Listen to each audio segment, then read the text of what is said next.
प्रिय विद्यार्थियों, आज कक्षा 10 हिंदी व्याकरण शब्द रचना के तत्व के अंतर्गत हमारा प्रकरण उपसर्ग है। अर्थात मैं आज आपको उपसर्ग के विषय में बताने चल रहा हूँ, अर्थात पढ़ाने चल रहा हूँ। सबसे पहले हम यह देखते हैं कि उपसर्ग की उत्पत्ति कैसे हुई, अर्थात उपसर्ग शब्द बना कैसे या उपसर्ग शब्द का निर्माण कैसे हुआ। तो उपसर्ग दो शब्दों के योग से बना है, उप और सर्ग। उप का अर्थ होता है समीप। उप का क्या अर्थ है?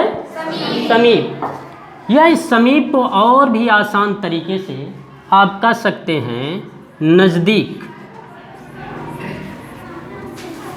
या आप यूं कहिए पास में।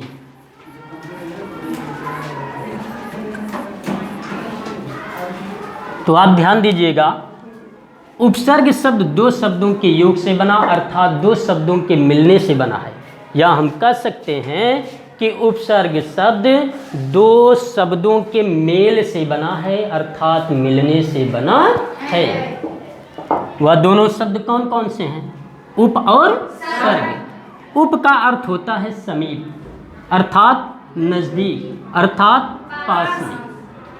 ठीक। और सर्ग का तात्पर्य है, सर्ग का अर्थ होता है सृष्टि करना। सृष्टि करना। सृष्टि करना से तात्पर्य क्या है? इसको और भी आसान भाषा में यदि हम बात करें तो इसका अर्थ होता है रचना करना। रचना करना, या हम कह सकते हैं निर्माण करना।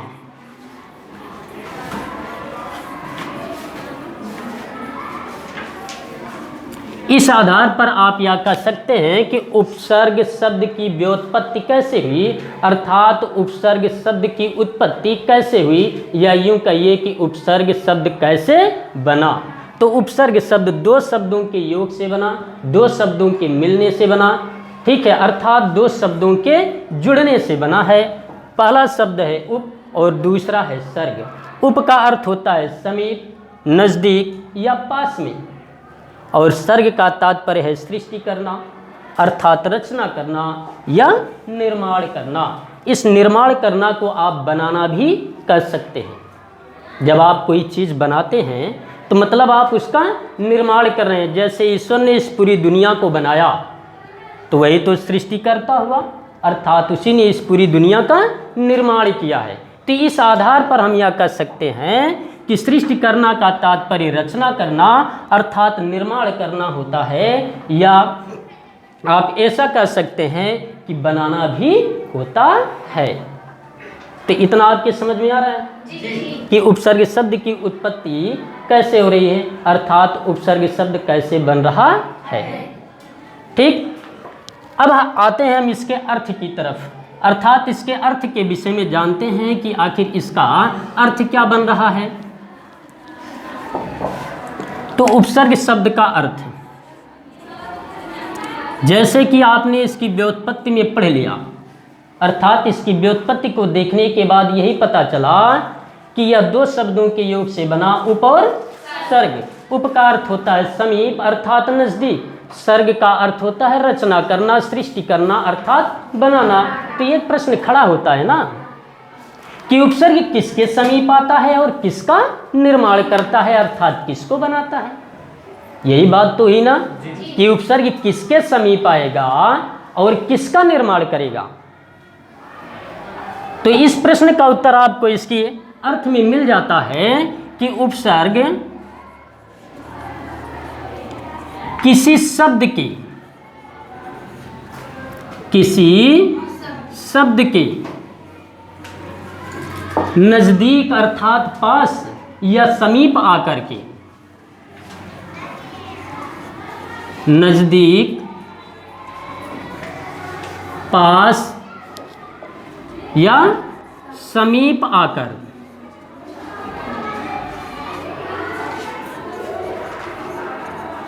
समीप आकर, ध्यान दीजिएगा, उपसर्ग किसी शब्द के नजदीक, पास या समीप आकर नए शब्द का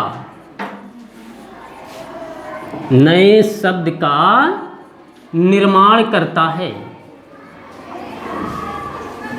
नए शब्द का निर्माण करता है। उपसर्ग शब्द का यह अर्थ निकला, लेकिन इस अर्थ में भी एक प्रश्न छिपा हुआ है।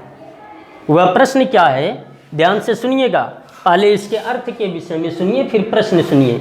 अर्थ कह रहा है कि उपसर्ग किसी शब्द के नज़दीक या पास या समीप आकर नए शब्द का निर्माण करता है। तो प्रश्न यहाँ पर यह उठता है कि आखिर वह शब्द के नज़दीक तो आएगा, लेकिन बैठेगा कहाँ? शब्द के पहले बैठेगा या शब्द के बाद? कहने का तात्पर्य वह शब्द के साथ कैसे जुड़ेगा, किस स्थिति में जुड़ेगा? शब्द के पहले जुड़ेगा कि शब्द के बाद जुड़ेगा? शब्द के पूर्व जुड़ेगा कि शब्द के पश्चात जुड़ेगा? ठीक, तो इस प्रश्न का उत्तर आपको इसकी परिभाषा में मिलेगी। तो आइए हम देखते हैं कि उपसर्ग शब्द की परिभाषा क्या है। तो उपसर्ग शब्द की परिभाषा,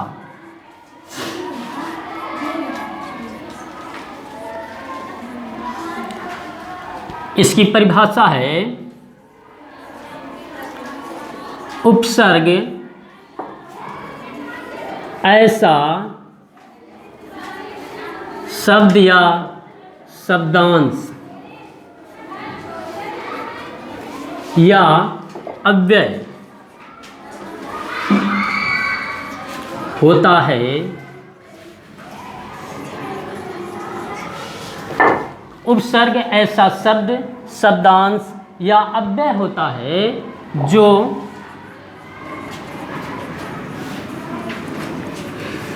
किसी शब्द की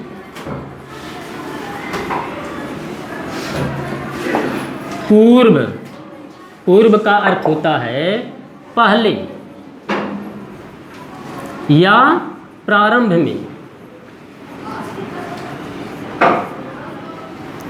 तो उपसर्ग ऐसा शब्द या शब्दांश या अव्यय होता है जो किसी शब्द के पूर्व में, अर्थात किसी शब्द के पहले या प्रारंभ में, आरंभ में जुड़कर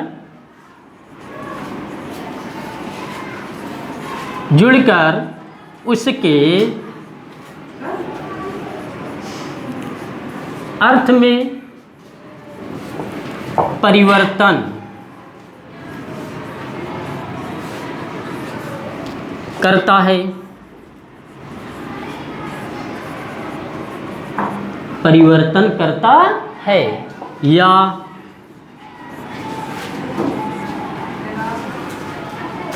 उसमें, अर्थात शब्द में या उसमें, ब्रैकेट में हम लिख दिए हैं कि उसमें का तात्पर्य क्या है, अर्थ में विशेषता उत्पन्न करता है,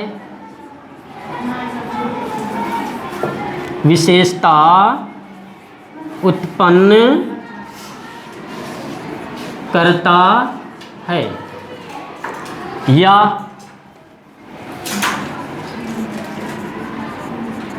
नए शब्द का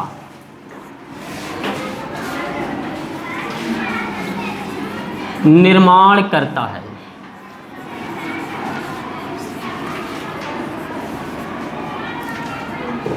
तो यह उपसर्ग की एक छोटी सी परिभाषा हुई।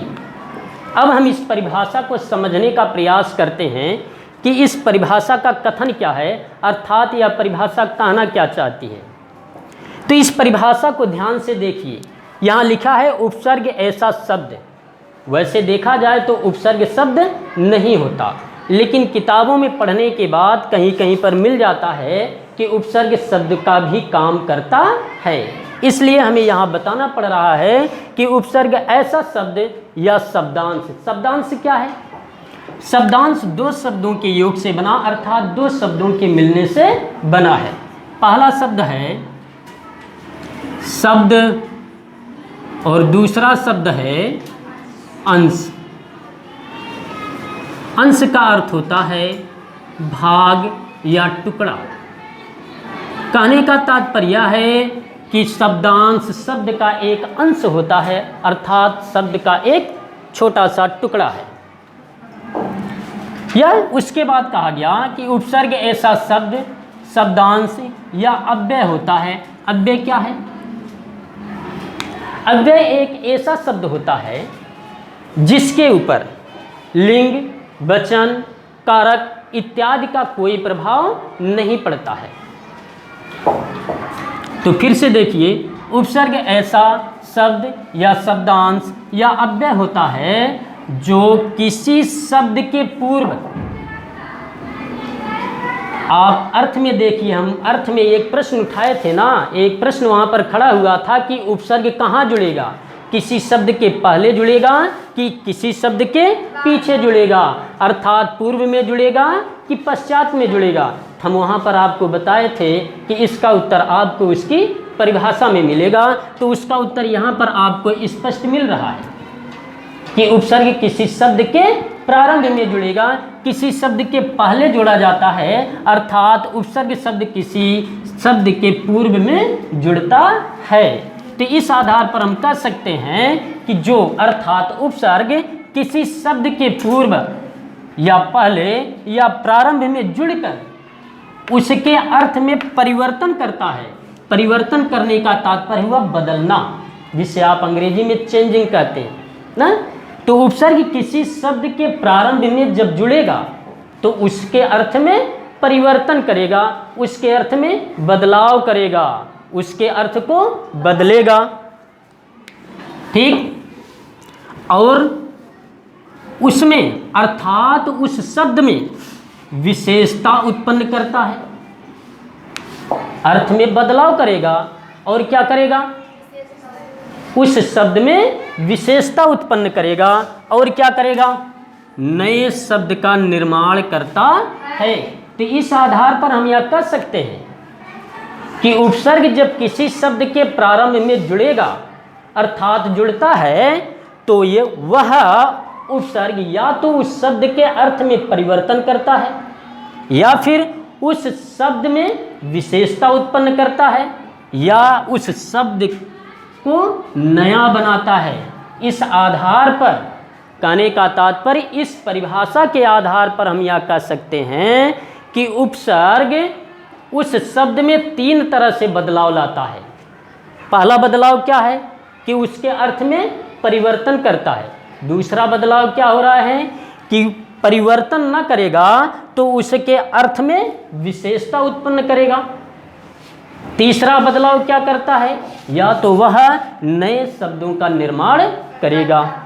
आइए हम उदाहरण के माध्यम से समझते हैं कि उपसर्ग किस तरह से अर्थ में परिवर्तन करता है और किस तरह से किसी शब्द की विशेषता बताता है और किस तरह से किसी नए शब्द का निर्माण करता है। ठीक, तो आइए हम आगे बढ़ते हुए इसके उदाहरण की ओर चलते हैं, अर्थात इस परिभाषा को और भी स्पष्ट करने का प्रयास करते हैं। जैसे मान लीजिए एक शब्द है जय ले लीजिए आप। एक शब्द आपका क्या है, जय। यदि इस जय में हमने वी उपसर्ग जोड़ा तो क्या बना, आपका शब्द बन जाता है विजय। तो अब आप ये बताइए, यहाँ पर आपके शब्द में कोई परिवर्तन दिखा? तो आप ये पाएंगे कि यहाँ शब्द के अर्थ में परिवर्तन हुआ। तो यहाँ पर वी उपसर्ग जोड़ने से अर्थात वी उपसर्ग के जुड़ने से जय शब्द की, ध्यान देना, जय शब्द के अर्थ में कोई परिवर्तन नहीं हो रहा है, कोई बदलाव नहीं हो रहा है। यहाँ पर क्या हो रहा है, इस जय शब्द की विशेषता बताई जा रही है कि आपकी जय किस प्रकार की है। ठीक है, तो शब्द आपका नया बनता है विजय, अर्थात विशेष प्रकार की जो जीत होती है, जय का मतलब जीत ही समझिए। ठीक, तो जो विशेष प्रकार की जीत होती है उसे हम क्या कहते हैं, विजय कहते हैं।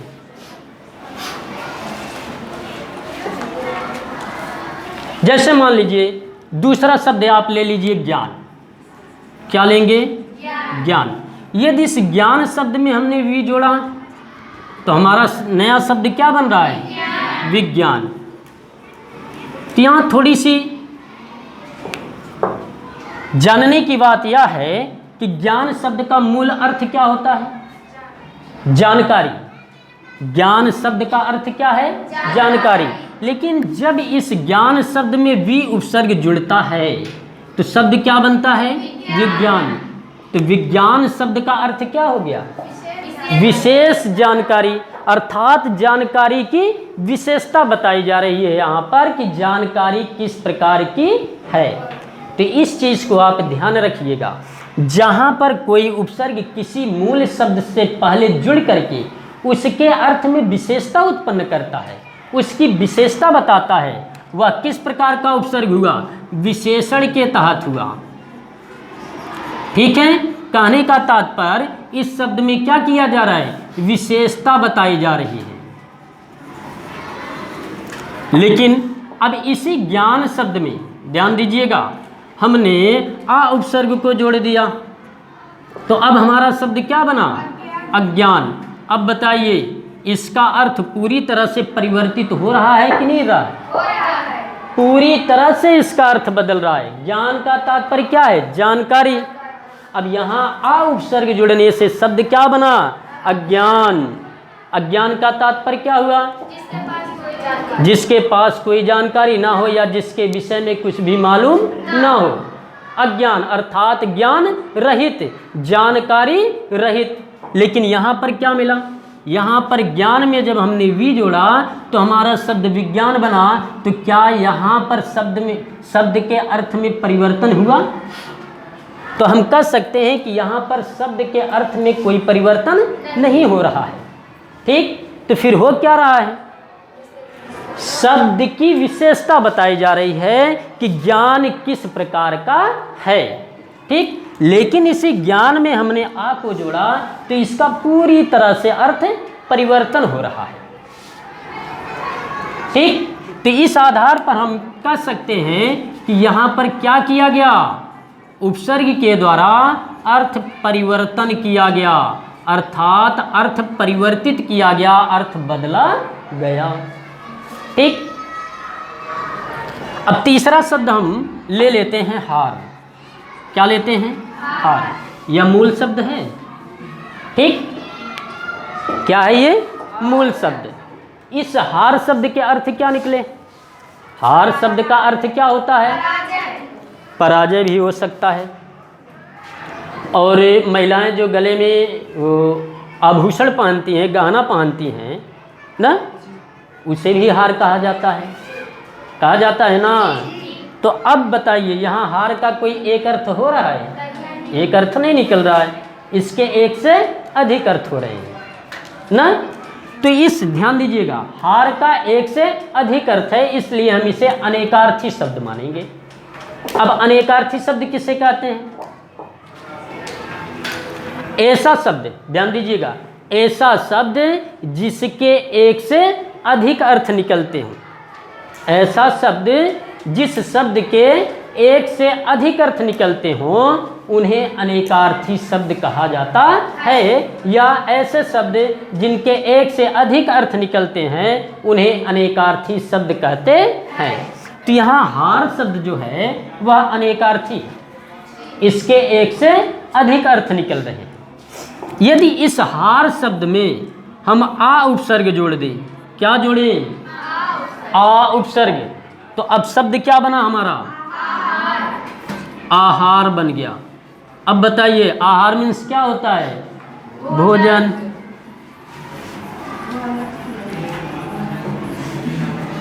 तो यहाँ आप ध्यान दीजिएगा, ध्यान दीजिएगा, फिर से मैं इस बात को समझाने का प्रयास कर रहा हूँ। ज्ञान शब्द में भी जोड़ा गया तो विज्ञान बना। इसके अर्थ में परिवर्तन न होकर के केवल ज्ञान की विशेषता बताई गई कि ज्ञान किस प्रकार का है। तो उत्तर आपको मिला कि ज्ञान विशेष प्रकार का है, अर्थात विशेष प्रकार के ज्ञान को, या यूँ कहिए विशेष ज्ञान को विज्ञान कहा जाता है। ठीक, लेकिन इसमें आपने क्या देखा, इसमें स्पष्ट दिख रहा है, पूरे साफ तरीके से दिख रहा है कि ज्ञान शब्द में जब हमने आ उपसर्ग को जोड़ा तो अज्ञान बना। यहाँ पर पूरी तरह से ज्ञान का अर्थ परिवर्तन हो रहा है, ज्ञान शब्द का अर्थ परिवर्तन हो रहा है। किसके द्वारा? आ उपसर्ग के द्वारा।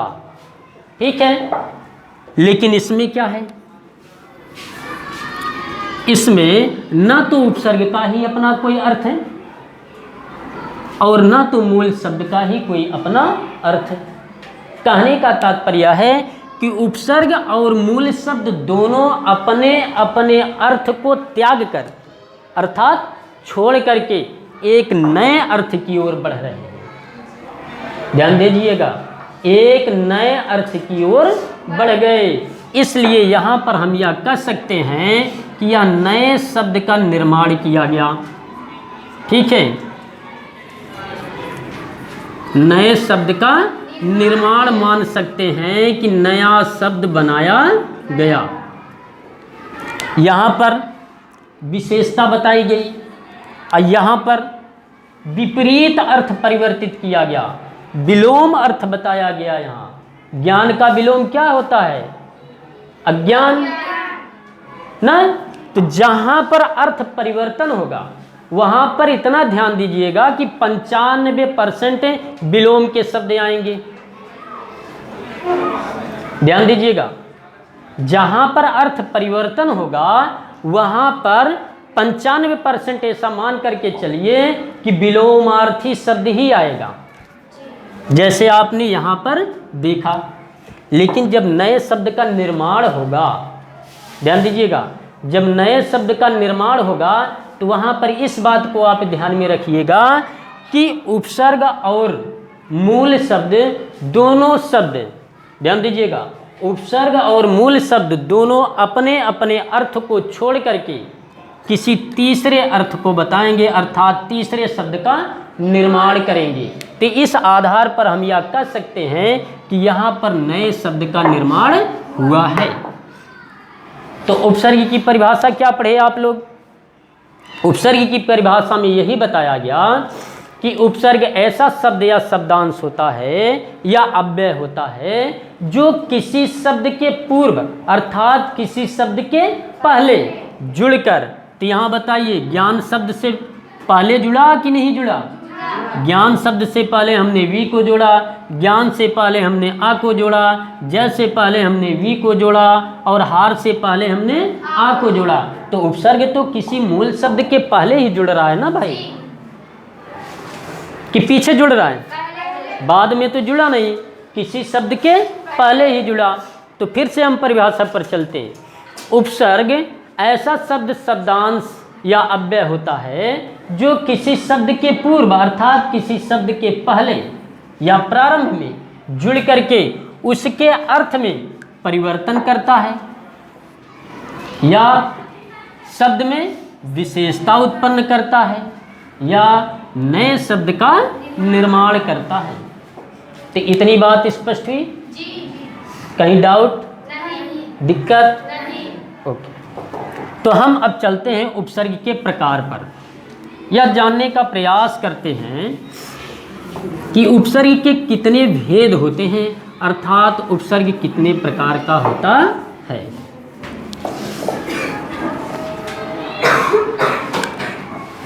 प्रकार। तो उपसर्ग मुख्यतः 3 प्रकार का होता है। पहला है तत्सम उपसर्ग।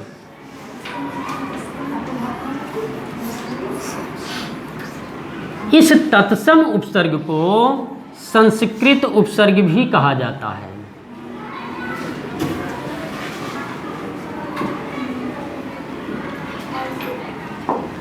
दूसरा है हिंदी उपसर्ग।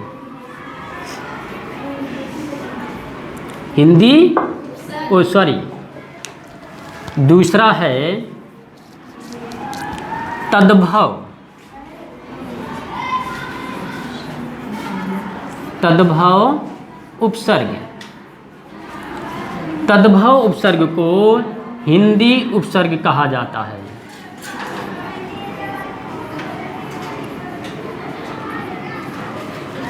और तीसरा है विदेशी उपसर्ग। विदेशी उपसर्ग।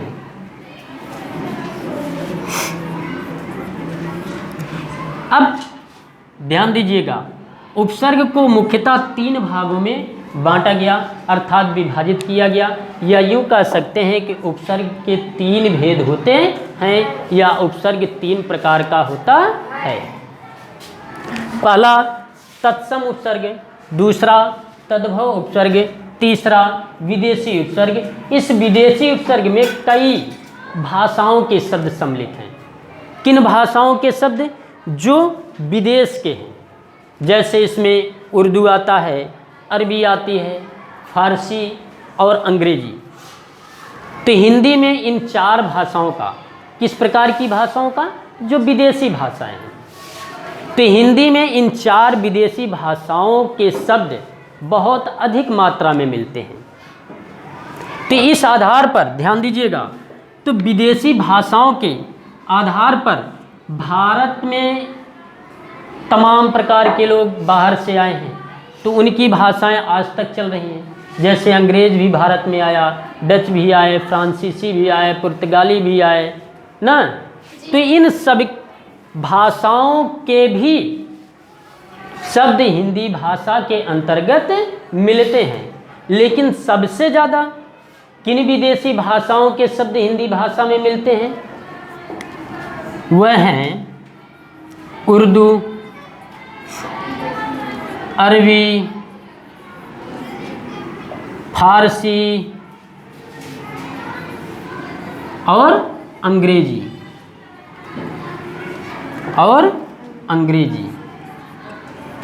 तो विदेशी उपसर्ग के अंतर्गत उर्दू, अरबी, फारसी और अंग्रेजी, ये 4 उपसर्ग बहुत ही महत्वपूर्ण हैं। तो प्यारे बच्चों, आज हमने यह देखा कि उपसर्ग क्या है, अर्थात उपसर्ग शब्द का निर्माण कैसे हुआ। फिर उसके बाद हमने उपसर्ग शब्द का अर्थ पढ़ा, उपसर्ग की परिभाषा भी, और अंत में हमने उपसर्ग के प्रकार को भी जाना। तो हम यहीं पर आज का अपना यह वीडियो अर्थात आपका यह क्लास समाप्त करते हैं। अगली क्लास में हम यह पढ़ेंगे कि तत्सम उपसर्ग कौन कौन से हैं, उनसे किस तरह से हम नए शब्दों का निर्माण कर सकते हैं। उसके बाद हम पढ़ेंगे कि तद्भव उपसर्ग कौन कौन से हैं, उनसे हम किस तरह से नए शब्दों का निर्माण करेंगे। और फिर अंत में हम यह पढ़ेंगे कि विदेशी उपसर्ग कौन कौन से होते हैं और उन विदेशी उपसर्गों के द्वारा हम किस तरह से नए शब्दों का निर्माण करते हैं या कर सकते हैं। प्रिय विद्यार्थियों, उपसर्ग के ऊपर बनाया गया हमारा यह टॉपिक, हमारा यह वीडियो आपको कैसा लगा, कमेंट बॉक्स में कमेंट करना न भूलिएगा। धन्यवाद।